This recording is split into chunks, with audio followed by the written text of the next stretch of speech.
Good morning बच्चों, how are you? Okay,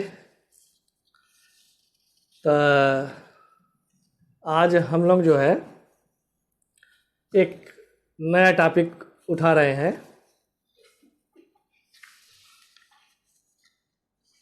और आज हम लोग जो है कैंसर के बारे में पढ़ेंगे। कैंसर के बारे में जानकारी लेंगे। कैंसर, ठीक, नाम सुना होगा सबने, कैंसर। और अभी पिछले महीने में ही हमारे दो कलाकार, फिल्मी कलाकार कैंसर से पीड़ित होकर के और जिनकी मृत्यु हो गई, जिनमें इरफान खान जी और ऋषि कपूर जी थे। अब कैंसर से जानकारी हर एक को लेना बहुत आवश्यक है। ये कैंसर क्या होता है, कैसे उत्पन्न होता है, कैसे और इसके उत्पन्न होने में शरीर में क्या क्या लक्षण दिखाई पड़ते हैं, और इनसे हम बच कैसे सकते हैं। तो ये सारी जानकारी हर व्यक्ति को होनी चाहिए, हर लोगों को होनी चाहिए, जिससे इसका बचाव हो। तो ये जो है मानव में जो भी बीमारियां होती है उनमें सबसे खतरनाक बीमारी है और विश्व में इस बीमारी से प्रमुख मौत का कारण भी है, यही है। भारतवर्ष में भी लगभग 10 लाख व्यक्ति प्रतिवर्ष इससे प्रभावित होते हैं। 10 लाख, ठीक है ना। और इनमें से काफी लोग खत्म हो जाते हैं, उनकी मृत्यु भी हो जाती है। तो बहुत बड़ी संख्या है। इसको रोकना भी हम लोगों की जिम्मेदारी है। तो अब इसके रोकने का बस यही एक उपाय है कि इसके बारे में अधिक से अधिक जानकारी हासिल की जाए, ठीक है। तो कैंसर अब होता क्या है? तो कैंसर जो है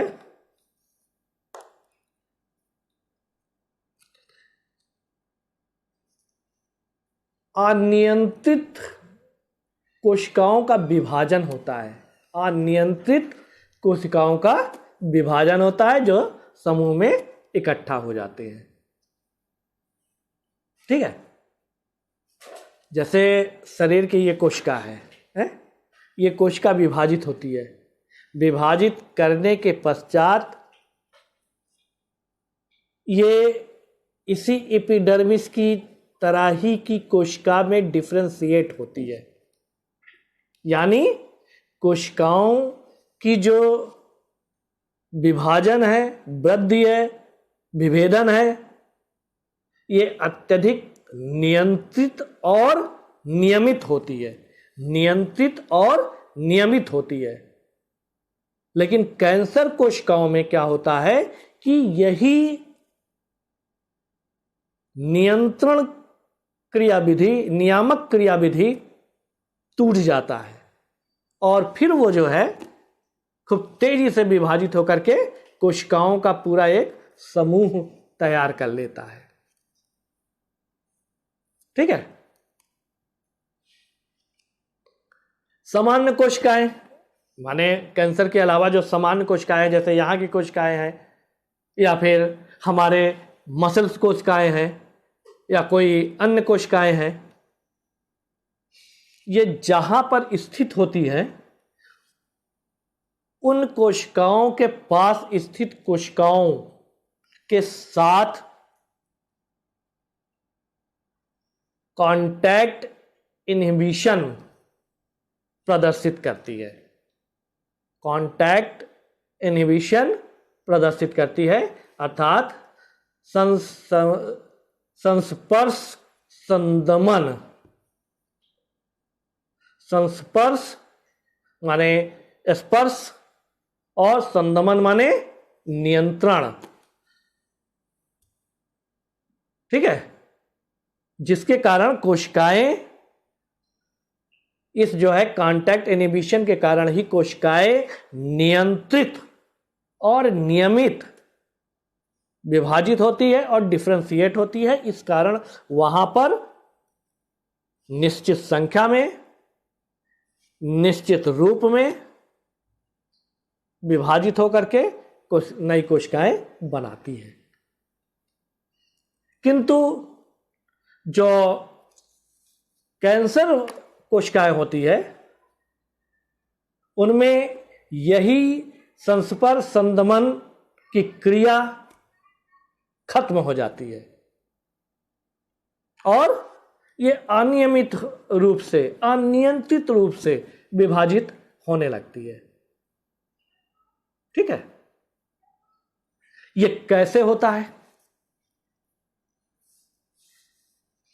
ये जो है कैसे होता है, मतलब कि जो तेजी से विभाजित होती है और विभाजित होकर के कोशिकाओं का ये समूह खड़ा कर लेते हैं अनियंत्रित रूप से विभाजित होकर के, और ये जो समूह बन जाता है इसी को ट्यूमर कहा जाता है, इसी को ट्यूमर कहा जाता है। और अब ये ट्यूमर देखें तो ये ट्यूमर भी दो तरह के होते हैं, एक सुदम ट्यूमर कहलाता है और दूसरा दुर्दम ट्यूमर। सुदम ट्यूमर और दुर्दम ट्यूमर। सुदम को अंग्रेजी में बिनाइन ट्यूमर और दुर्दम ट्यूमर, दूसरा क्या है? दुर्दम। इसको मैलिग्नेंट ट्यूमर कहते हैं, ठीक। सुदम ट्यूमर, वैसे हर ट्यूमर जो है कैंसर नहीं होता, और जो सुदम ट्यूमर होता है वो बिल्कुल कैंसर नहीं होता। सुदम ट्यूमर ये अपने स्थान पर ही सीमित रहते हैं, ये दूसरे भागों में नहीं पहुंचते, इनका फैलाव दूसरे भागों में नहीं होता और इससे शरीर को ज्यादा हानि भी नहीं होती। सुदम ट्यूमर अर्थात ये कैंसरस नहीं होते। लेकिन दुर्दम जो ट्यूमर है यही मेन कैंसरस होता है। क्यों? क्योंकि ये दुर्दम ट्यूमर जो होता है वो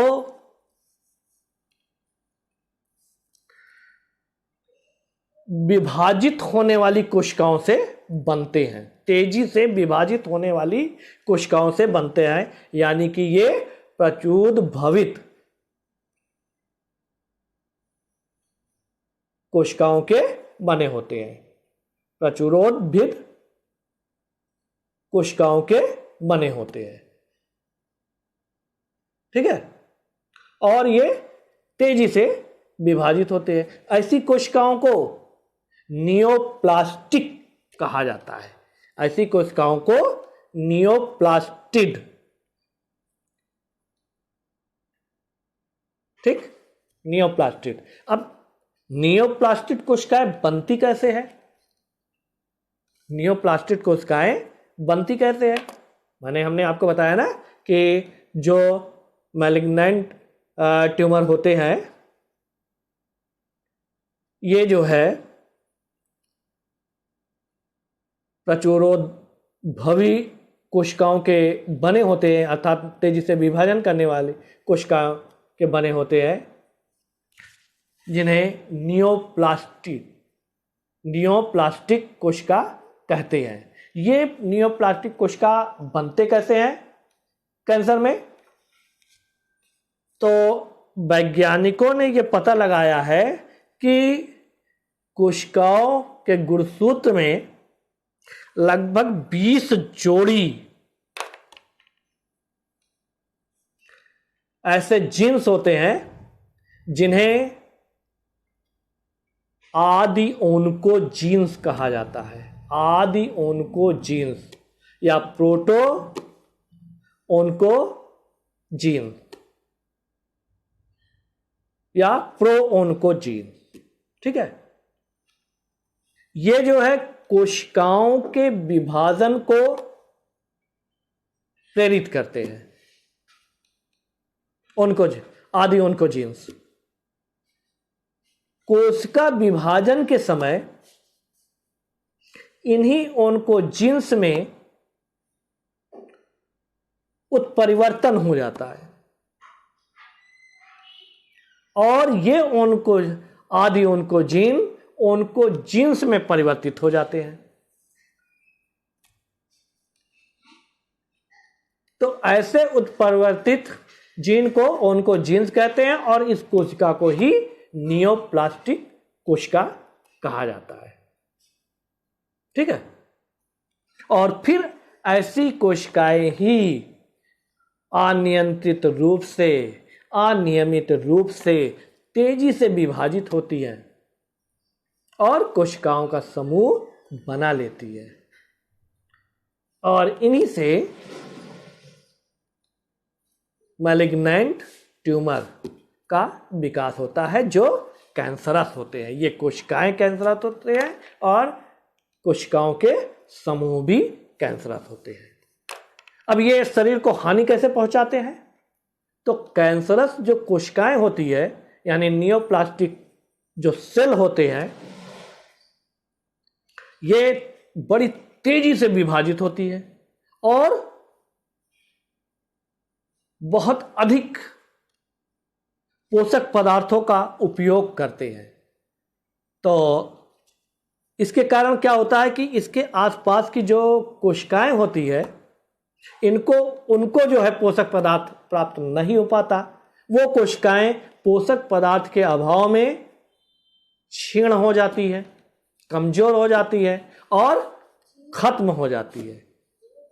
और यही कारण है, इसी कारण से व्यक्ति की मृत्यु हो जाती है, ठीक है।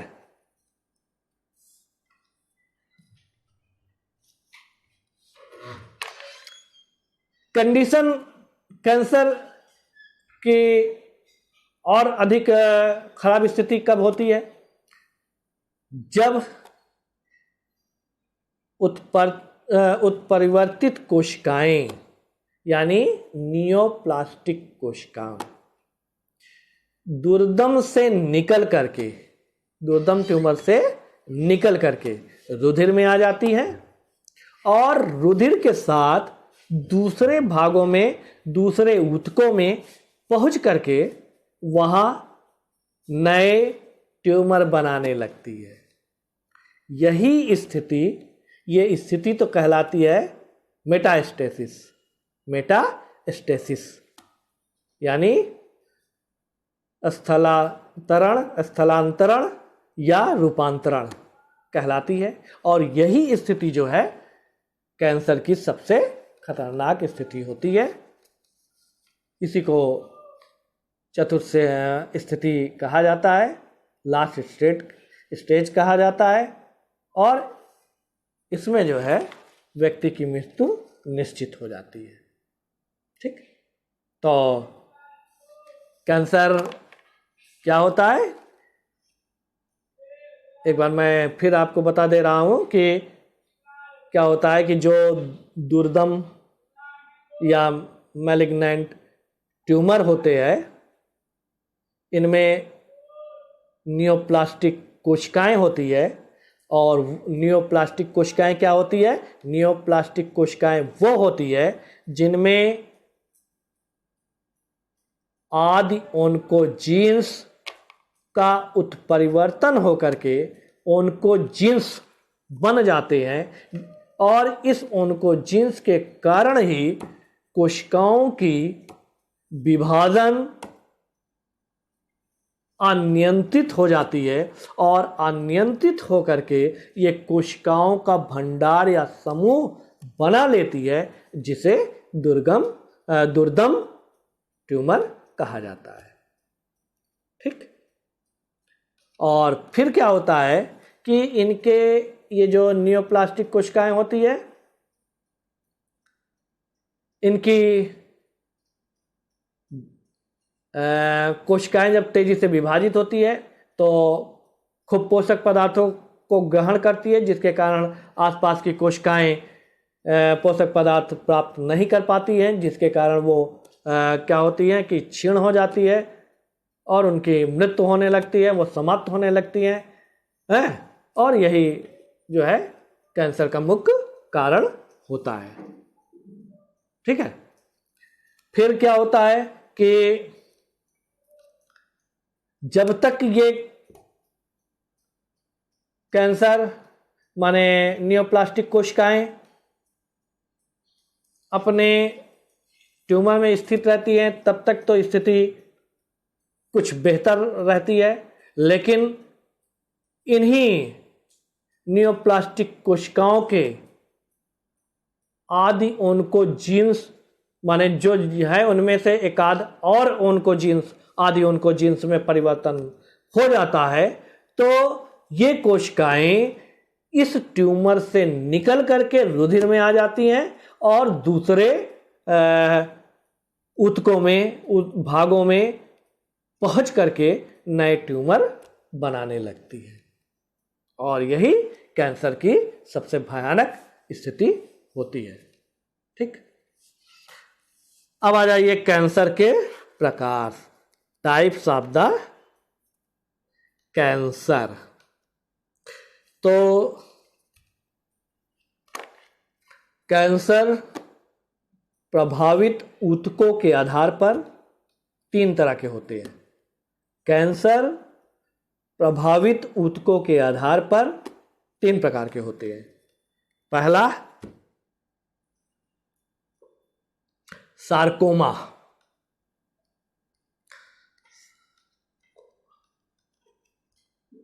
ठीक। दूसरा कार्सिनोमा।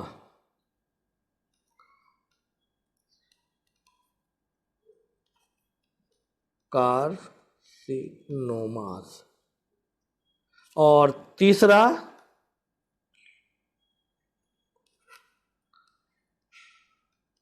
ल्यूकोमा या ल्यूकीमा। ठीक। ये 3 तरह के होता है। सार्कोमा आ जाइए। तो सार्कोमा किस प्रकार का कैंसर है?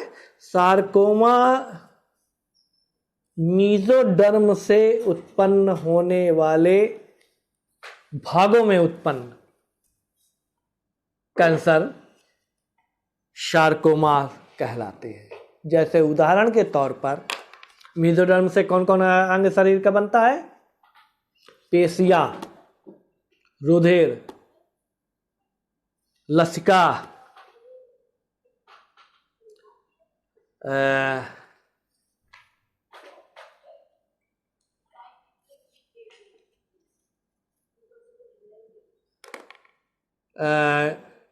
टेंड्रॉन, ऊतक, वसा ऊतक आदि। तो इन भागों में बनने वाली जो कैंसर होते हैं, यानी मैलिग्नेंट ट्यूमर जो होते हैं, उनको सार्कोमा कैंसर कहा जाता है। ठीक है। अब इसमें भी जो लिम्फॉइड है,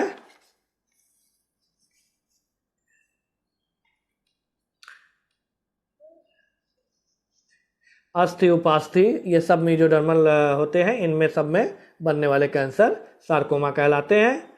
और इसमें भी जो लसिका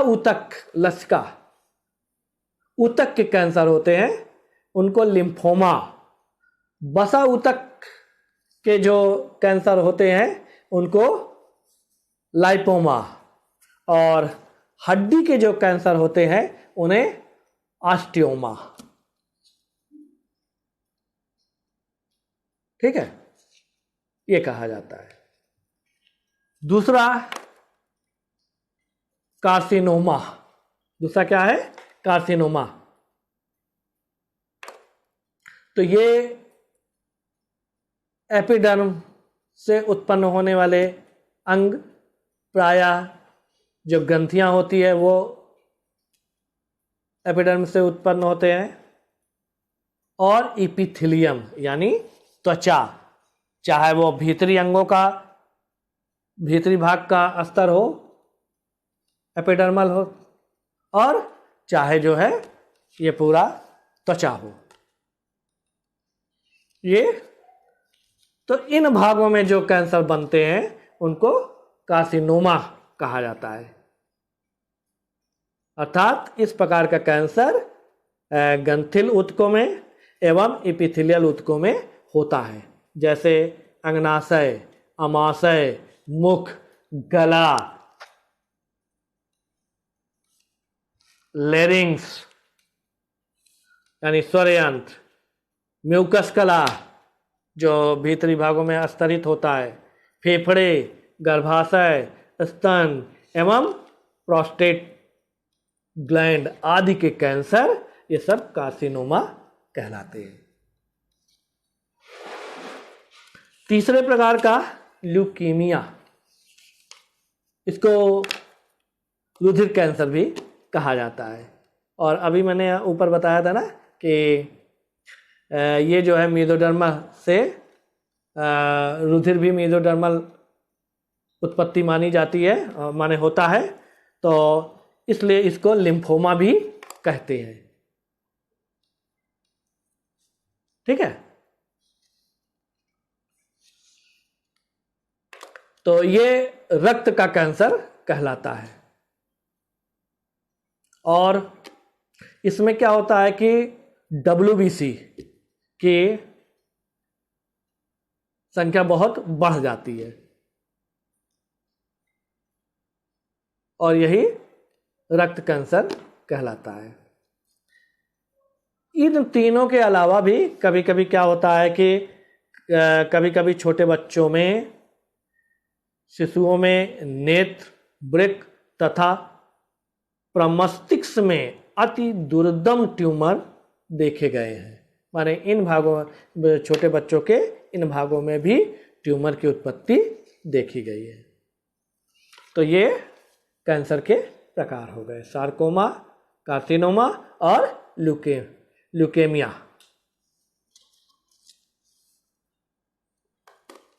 अब कैंसर के लक्षण मतलब कैसे ज्ञात होगा कि क्या शरीर में कोई कैंसर डेवलप हो रहा है? तो उसके कुछ लक्षण जो है शरीर में दिखाई पड़ने लगते हैं। जैसे शरीर के किसी भाग में कोई छोटी बड़ी गांठ, ठोस गांठ दिखाई पड़ती है, बन जाता है, जैसे ओठ में है, जीभ में है, स्तन में है, आदि भागों में। दूसरा भी लक्षण क्या होता है कि कभी कोई जख्म है, घाव है, फोड़ा है, ये जल्दी ठीक नहीं होता, इसमें जल्दी जख्म भरता नहीं है और ठीक नहीं होता, तो ये भी कैंसर के एक लक्षण हो सकते हैं। तीसरी, अनियमित रुधिर स्राव या रुधिर के समान द्रव का विसर्जन। ठीक। तीसरा, स्वर का भारीपन हो जाना, यानी रुक्षता माने आवाज़ भारी हो जाना, ना निकलना ठीक से, आवाज़ ना निकलना, या लगातार कफ बनना, निगलने में परेशानी होना आदि लक्षण हो सकते हैं। किसी तिल या मसे का अचानक तेजी से वृद्धि होना, यह भी एक कैंसर का लक्षण हो सकता है। फिर कब्ज का लगातार बना रहना और भूख ना लगना, यह भी कैंसर के कारण हो सकते हैं। वजन में तेजी से कमी होना, वजन भी तेजी से कम होना, यह भी एक लक्षण हो सकता है। और शौच निवृत्ति के समय में अनियमितता होना, माने समय से शौच का ना होना, इसमें भी अनियमितता, समय में परिवर्तन, ये मुख्य लक्षण है जो शरीर में प्रकट होता है, दिखाई पड़ता है। ठीक, तो आज इतना ही। कैंसर, इसमें मैंने आपको बताया कैंसर क्या है, कैसे उत्पन्न होता है, कितने प्रकार का होता है, और इसके कारण शरीर में कौन कौन से लक्षण दिखाई पड़ने लगते हैं। ठीक है, ओके, थैंक यू।